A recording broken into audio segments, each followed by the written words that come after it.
ഇന്ന് ഇവിടെ ഉപ്പേരി വെക്കാനായിട്ട് ഒന്നും ഉണ്ടായിരുന്നില്ല കേട്ടോ. അപ്പം ഞാനും മോളും കൂടി തൊടി കൂടെ നടന്നു നോക്കിയപ്പോൾ നമുക്കൊരു ഓമക്കായ കിട്ടി. ഇതിനിവിടെ ഓമക്കായ നട്ട് പറയാം. പിന്നെ ഞാൻ പറഞ്ഞിരുന്നു നമ്മുടെ വീട്ടിൽ പയറ് കൃഷിക്ക് വേണ്ടി കുറച്ച് ചെയ്തിട്ടുണ്ടെന്ന്. അപ്പോൾ അതൊക്കെ നന്നായിട്ട് മുളച്ച് വന്നിട്ടുണ്ട്. നമ്മൾ ആദ്യം ഇങ്ങനെ പാടത്തായിരുന്നു ഉണ്ടാക്കിയിട്ടുണ്ടായിരുന്നത്. ഇപ്പോൾ പിന്നെ നമുക്കതിന് സൗകര്യം ഇല്ലാത്തതുകൊണ്ട് നമ്മൾ ഈ തൊടിയുടെ ഒരു സൈഡിൽ കുറച്ച് ഉണ്ടാക്കിയിരിക്കുകയാണ്. ഇനി ഇതിന് കമ്പൊക്കെ നാട്ടി കൊടുക്കണം. ഇത് മീറ്റർ പയറാണ്. എനിക്ക് മീറ്റർ പയർ നല്ല ഇഷ്ടമാണ്. ചിലർ കുറ്റിപ്പയറായിരിക്കും ഇഷ്ടമുണ്ടാവുക.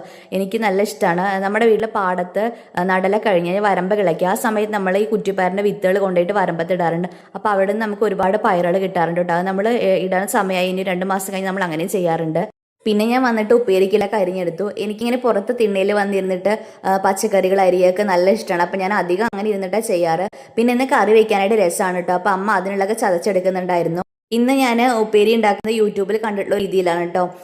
അതിന് വേണ്ടിയിട്ട് നമ്മൾ ചീനിമുളക് അറുത്തു. എന്നിട്ട് ഇതിലേക്ക് തേങ്ങ വേണം. തേങ്ങയും ചീനിമുളകും ചെറിയ ഉള്ളിയും അതുപോലെ തന്നെ ജീരകവും ചേർത്തിട്ട് ഒന്ന് ചതച്ചെടുക്കുക. എന്നിട്ട് സാധാരണ ഉപ്പേരി വയ്ക്കണ വെച്ചിട്ട് ഇത് അതിലേക്ക് ചേർക്കുക. നമ്മുടെ വീട്ടിൽ അങ്ങനെ തേങ്ങ ഇട്ടിട്ടുള്ള ഇതൊന്നും അധികം ഉണ്ടാക്കാറില്ല. സാധാരണ എന്നും ഉള്ളി വെളുത്തുള്ളിയും കുത്തിച്ചേർച്ച് അങ്ങനെ ഉണ്ടാക്കാറ് കേട്ടോ. പിന്നെ ഇവിടെ ആർക്കും തേങ്ങ ഇട്ടുള്ള ഉപ്പേരികളൊന്നും ഇഷ്ടമല്ല.